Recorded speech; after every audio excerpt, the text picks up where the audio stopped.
Hello and welcome back to the channel.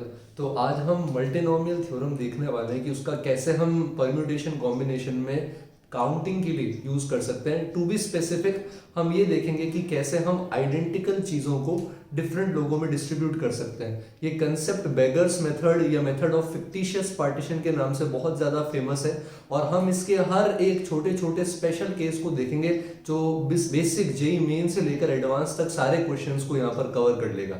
तो सबसे पहले ये देखते हैं कि मल्टीनोमियल थ्योरम का कौन सा ऐसा पोर्शन है जो हम इसमें यहाँ पर यूज करने वाले हैं। तो आपको पहली चीज जो यहाँ पर क्लियर होनी चाहिए वो होना चाहिए बाइनोमियल एक्सपेंशन, कि अगर आपके पास a प्लस बी की पावर n है तो आप उसको एक्सपेंड कर सकते हो, है ना। इसका एक्सपेंशन हम कैसे लिखते हैं, nc0 a की पावर n, nc1 a की power n minus 1b, nc2 a की power n minus 2b square, और ये एंड तक चलता जाता है तब तक जब तक कि b की पावर n नहीं आ जाता।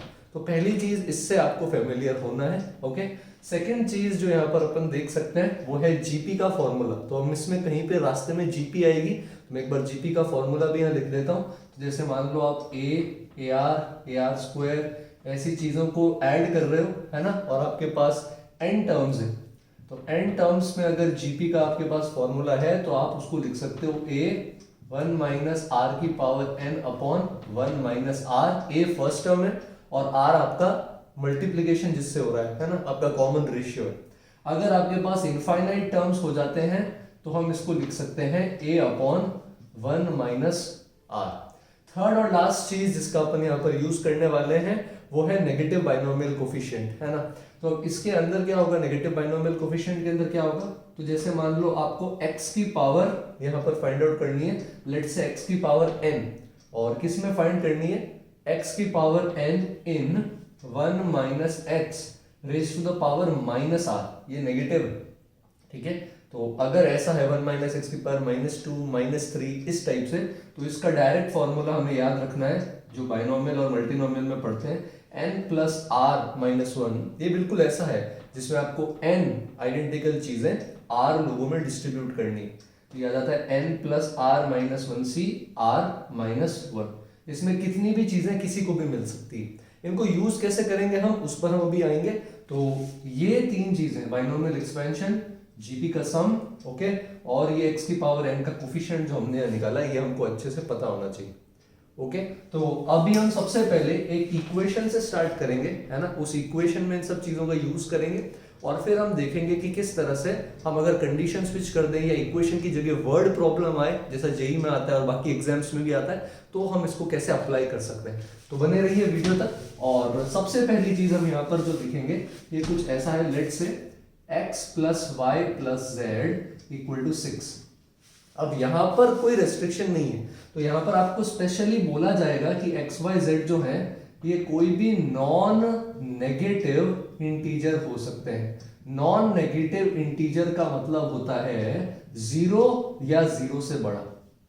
अब इसको और मल्टीनोमियल बाइनोमियल को मिक्स कैसे करते हैं, हम ये बोलते हैं कि इसका, क्योंकि इसके केसेस कैसे हो सकते हैं, चीजें सारी आइडेंटिकल है, 6 चीजें हैं, 3 अलग अलग लोगों में बांटनी, चीजें हमेशा आइडेंटिकल, ओके, लोग हमेशा डिफरेंट। तो जैसे x को 1 दे दिया, y को 2, z को 3, x को 2, z को 3, y को 1, x को 0, y को 0, z को 6। तो इसको हम एक बाइनोमियल प्रॉब्लम में कैसे मॉडल कर देते हैं, हम बोलते हैं कि ये जो 6 चीजें हैं, नंबर ऑफ थिंग्स जो आपको बांटनी है, तो आप यहाँ पे क्या फाइंड करो, फाइंड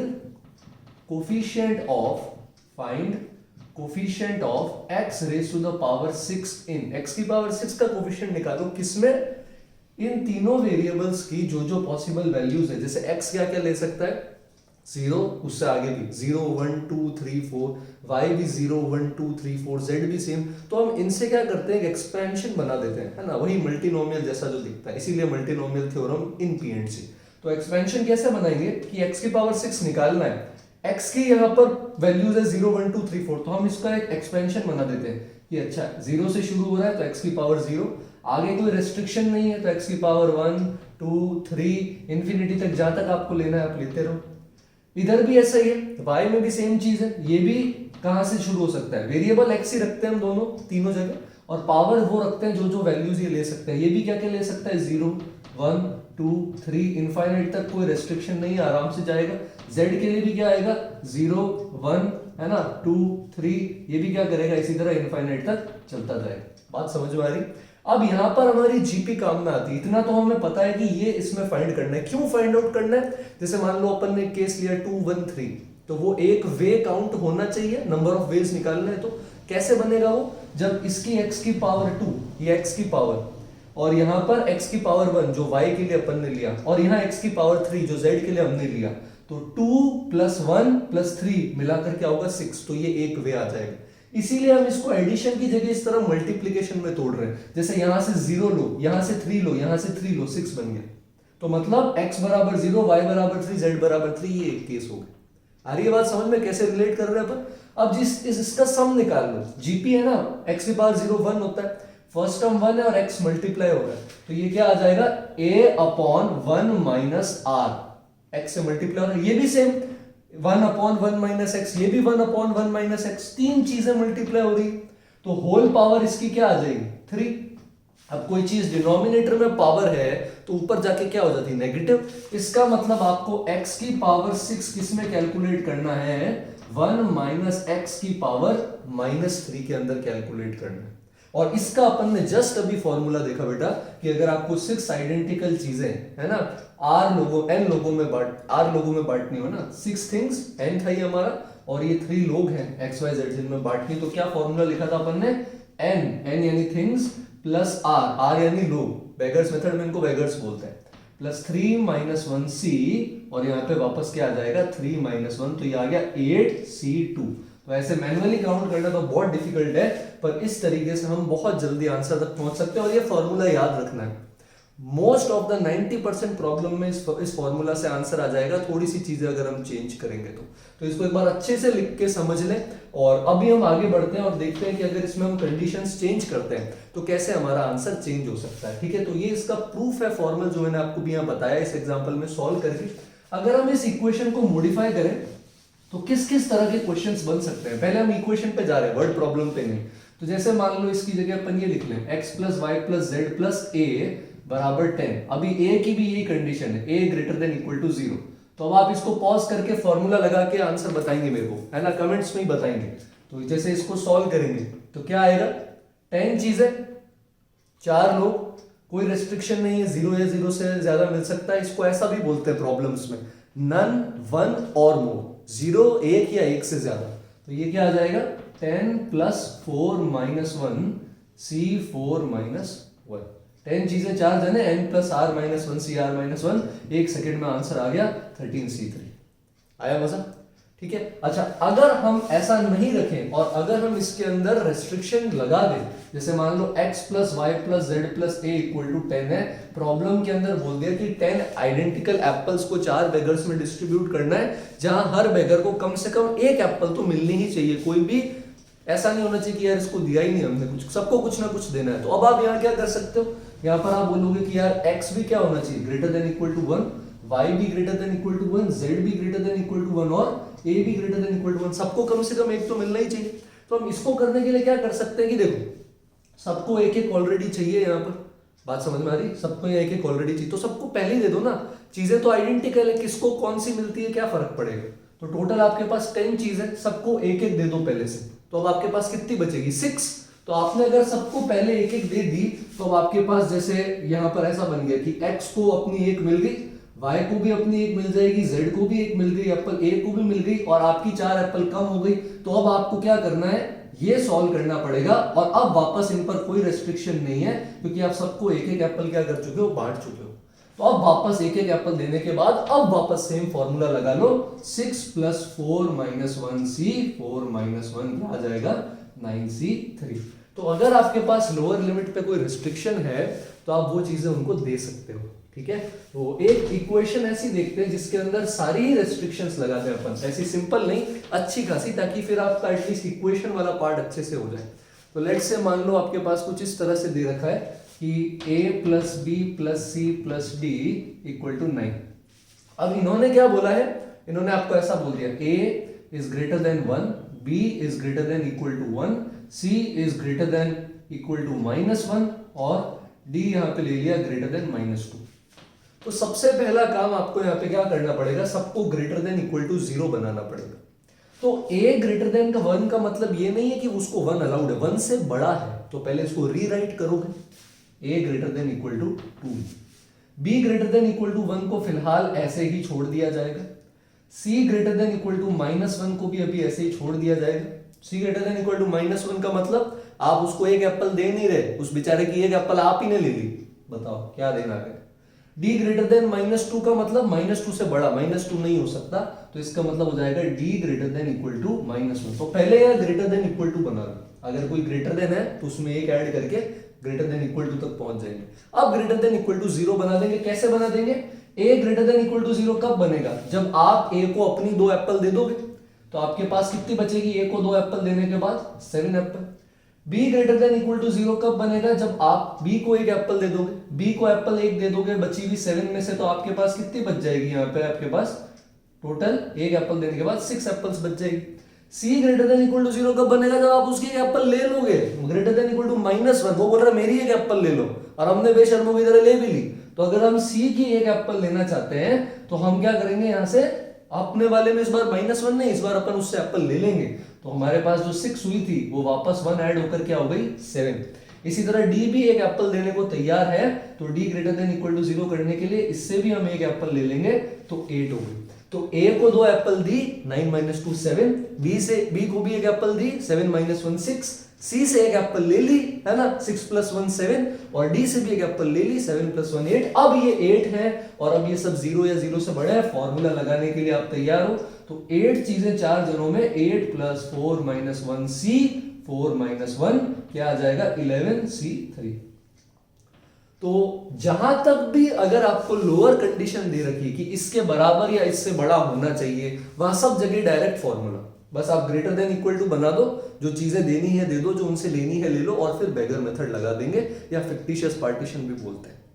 अब हम एक ऐसे एग्जांपल की बात करेंगे जिसके अंदर आपको अपर लिमिट भी दे रखी होगी, और उसमें देखने की कोशिश करेंगे कि वहां कैसे, वहां फॉर्मूला नहीं लगेगा, वहां जैसे हमने फर्स्ट केस में डिराइव किया था आपको वैसे स्टेप बाय स्टेप जाना पड़ेगा।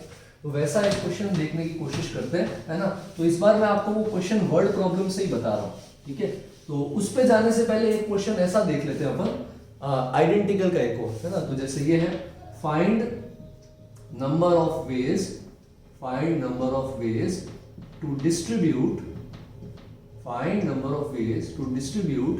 10 identical apples, 10 identical apples and 5 identical oranges among 3 people, 3 जनों में बांटने। तो क्या लिखेंगे, पहले एप्पल्स अलग बटेगी, ऑरेंजेस अलग बटेंगे, दोनों को बांटने के अलग अलग वेज मल्टीप्लाई हो जाएंगे। मल्टीप्लिकेशन रूल पढ़ा है आपने पीएनसी। तो एप्पल्स के लिए क्या करेंगे, a + b + c 10, कोई रेस्ट्रिक्शन नहीं है, क्या हो जाएगा 10 + 3। ये सिर्फ तब होगा जब आइडेंटिकल चीजें बांट रहे हैं, डिफरेंट के लिए ये नहीं होगा। डिफरेंट के लिए क्या होगा, बॉल्स एंड बॉक्सेस का वीडियो है चैनल पे, जाके जरूर देखें, बहुत मजा आएगा। फिलहाल इस पे आ जाते हैं, 10 चीजें 3 लोगों में, 10 + 3 - 1 c, 3 - 1 क्या आ गया 12c2। इसके बाद 5 आइडेंटिकल ऑरेंजेस भी इन्हीं 3 जनों में बांटने हैं, ये एक अलग कैटेगरी है इसलिए इसकी अलग इक्वेशन। 5 + 3 - 1 c, 3 - 1 क्या आ जाएगा 7c2। दोनों को सिंपली क्या कर देंगे अपन, मल्टीप्लाई। क्या बात समझ में आ रही है। एक और एग्जांपल जैसे मान लो, है ना, तो 8 chocolates of 4 companies are to be selected. 8 chocolates of 4 companies are to be selected, या रैप्ड लिख देना, फैक्ट्री से गर्मा गर्म चॉकलेट बन के आई है, सारी कंपनी जब अपना अपना रैपर लगा रही है, चीज तो एक ही होती है ना यार सब में। तो 8 चॉकलेट्स है, 4 कंपनी अपना अपना रैपर लगा रही, तो इन, है ना, तो कितने वेज में रैपर लगा सकते हैं, how many ways can they be wrapped, and how many ways can they be wrapped, है ना, if each company has to pick one chocolate, if each company has to pick one chocolate। तो अब इसका क्या मतलब है कि एक फैक्ट्री से गर्मा गर्म 8 चॉकलेट बन के आई है, मुंह में पानी आ रहा है, और 4 रैपर उस पे लगाने हैं ना, तो अलग अलग 4 कंपनियां बैठी है, कैडबरी, नेस्ले और पता नहीं जो भी होती है, और वो अपनी अपनी रैपिंग कर रही है। अब ये 8 चॉकलेट ही ले सकती है वो सभी, अभी तो आइडेंटिकल ही है दिखने में, फैक्ट्री से आई है वो, तो वो रैप कर देंगे तब अलग अलग हो जाएंगी, और सबकी एक एक चॉकलेट तो बननी ही चाहिए रैपर लगाने के बाद। तो हम यहाँ क्या कर सकते हैं कि भाई a plus B plus C plus D बराबर 8 कर दो, ये 4 कंपनी के रैपर्स हैं, उनकी क्वांटिटी, और ये सब क्या होने चाहिए, a भी greater than equal to 1, b भी greater than equal to 1, c भी greater than equal to 1, d भी ग्रेटर देन इक्वल टू 1। तो यहाँ पे क्या हो जाएगा, एक एक तो पहले ही दे दिया उनको, तो 4 बचा।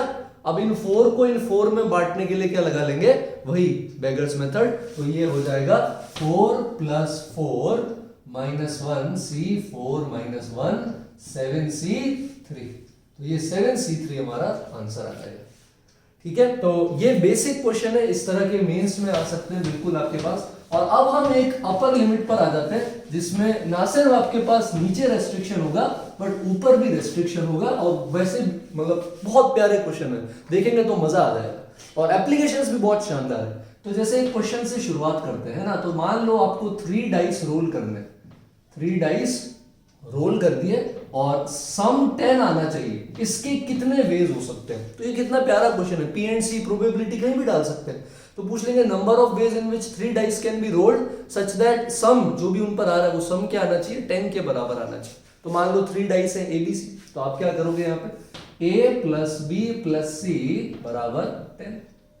बात समझ में आ रही है अपन को। अब डाइस तो नॉर्मली होते हैं ना यार 1 से 6, सारे डाइस मैंने तो वैसे ही देखे। तो अनटिल एंड अनलेस आपको आपका खुद का बनाया हुआ गेम खेल रहे हो या आप शकुनी मामा नहीं हो, तो आपके नॉर्मल जो डाइस होंगे वो क्या होंगे 1 से 6, बी भी क्या होगा 1 से 6, और सी भी क्या होगा 1 से लेकर 6। बात समझ में आ रही है। तो अब इसके केस के अंदर हमारे पास अपर लिमिट भी है, तो आप ऐसा नहीं कर सकते कि सर 1 1 1 दे देते हैं और जो 7 बचेगा उनमें फॉर्मूला लगा देंगे, नहीं हो सकता, मैक्सिमम 6 ही आ सकता। क्या बात समझ में आ रही है। तो अब इसके केस में क्या करेंगे, वही पुराना वाला अपना तरीका, कोफिशिएंट निकालेंगे अपन, किसका कोफिशिएंट, x की पावर 10 का, किसके अंदर निकालोगे। अब यहां पर देखो जीपी बनेगी, इनफाइनाइट जीपी नहीं बनेगी। तो यहां x की पावर 1 से कहां तक जा सकते हैं, x की पावर 6, a की वैल्यू भी 1 से 6, b की भी 1 से 6, c की भी 1 से 6, तो तीनों कहां तक जाएंगे, x की पावर 1, x की पावर 2, x की पावर 3, x की पावर 4, x की पावर 5 और लास्ट में x की पावर 6, 3 है तो पावर 3 कर देते हैं।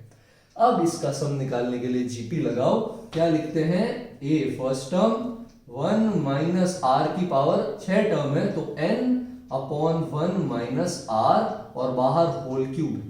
तो बेटा इसको खोल दो, अलग अलग करो, तो ये आएगा x पे क्यूब आ जाएगा, 1 माइनस x की पावर 6 पे भी क्यूब आ जाएगा, और नीचे 1 माइनस एक्स है तो वो ऊपर आएगा तो उस पर पावर 3 नहीं -3 होगी, और इसके अंदर अपना काम है x की पावर 10 फाइंड आउट करना। तो घबराने की जरूरत नहीं है, 2 स्टेप में काम खत्म है, क्वेश्चन का अपना नहीं। तो यहां पर देखो x क्यूब जो है ये तो ऑलरेडी बाहर है, आपको x की पावर 10 बनाना है, पर x क्यूब ऑलरेडी मल्टीप्लीकेशन में मिल रहा है, अपनी हेल्प कर रहा है।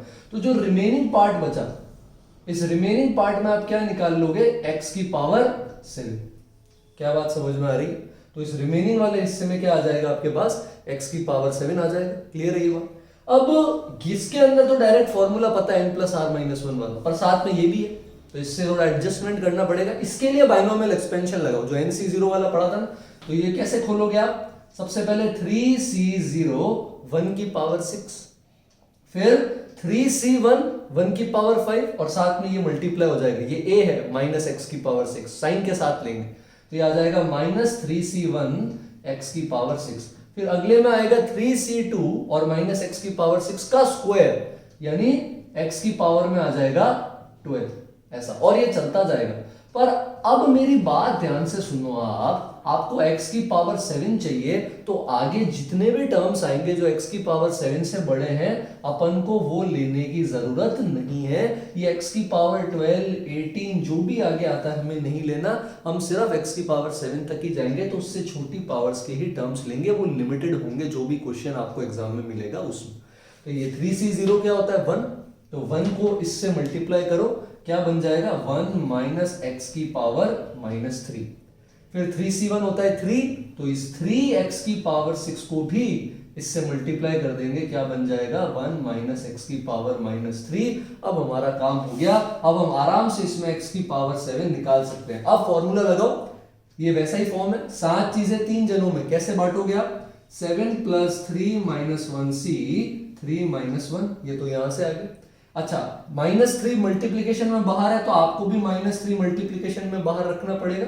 x की पावर 6 बेटा ऑलरेडी बाहर है, तो आप इसके अंदर जो बचा हुआ इसमें सिर्फ आप क्या निकालोगे, x की पावर कितना 6 बाहर है, तो 7 बनाने के लिए एक x और चाहिएगा, तो ये 1 माइनस एक्स की पावर -3 में आप सिर्फ क्या निकालोगे, x की पावर 1। तो एक चीज 3 जनों में कैसे बांट सकते हैं हम, 1 + 3 - 1c 3 - 1, तो ये आ गया 9c2। 9c2 आप सॉल्व करोगे, 9c2 सॉल्व करेंगे तो आ जाएगा 36 और -3 इंटू ये हमारे पास आ जाएगा 3c2। 3c2 होता है 3, तो ये नंबर ऑफ वेज आ गए जितने वेज में अपन डाइस रोल कर सकते हैं। आया मजा? तो इसको रिप्ले करें एक बार, वापस अपने हाथों से लिखें, सॉल्व करें, तब तक सॉल्व करें जब तक खुद आंसर तक नहीं पहुंच जाते, और जब आंसर तक पहुंच जाए तो ये नेक्स्ट क्वेश्चन आप खुद ट्राई करोगे। इसका आंसर मैं नहीं बता रहा, आप मुझे कमेंट्स में बताओगे, मैं बताऊंगा सही है या नहीं। तो मान लो आपके पास एक 4 डिजिट नंबर है, तो पूछ रहे हैं ऐसे कितने 4 डिजिट नंबर हैं जिनका सम, डिजिट्स का सम जो है वो क्या आ जाएगा, 10 आ जाएगा। अब इसमें कैसे बनाओगे आप इक्वेशन, में थोड़ा हिंट दे देता हूं। 4 डिजिट नंबर क्या लोगे, ABCD, तो A + B + C + D क्या है 10, तो सर डायरेक्ट लगा दे क्या 10/4, नहीं लगा सकते, क्यों, क्योंकि यहां पर A जो है ये 0 नहीं हो सकता, A 1 से 9 ही हो सकता है, BCD जो है ये 0 से 9 होंगे, तो यहां पर B, C और D पे जो x की पावर्स लगेगी वो 0 से 9 होगी। तो अब आपको ये क्वेश्चन ट्राई करना है, प्यारा क्वेश्चन है ना, और इस तरह का एक मीम्स में पहले आ रखा है, और आंसर आपको कमेंट्स में बताना है, ठीक है। आई होप आपने वीडियो एंजॉय किया। कोई सजेशन या फीडबैक हो तो प्लीज आप वो बता सकते हैं, है ना, और कोई कंटेंट अगर आपको लगता है हमें इस वीडियो पे बनाना है तो आप वो भी बता सकते हैं, एक टॉपिक पे बना लेंगे। और वीडियो को प्लीज लाइक करें, शेयर करें, और बाकी जनों को भी बताएं जो इस तरह से तैयारी कर रहे हैं, और चैनल को सब्सक्राइब करना नहीं भूलें, और पढ़ते रहें। जल्दी मिलते हैं ऐसी नई वीडियो के साथ। Thank you.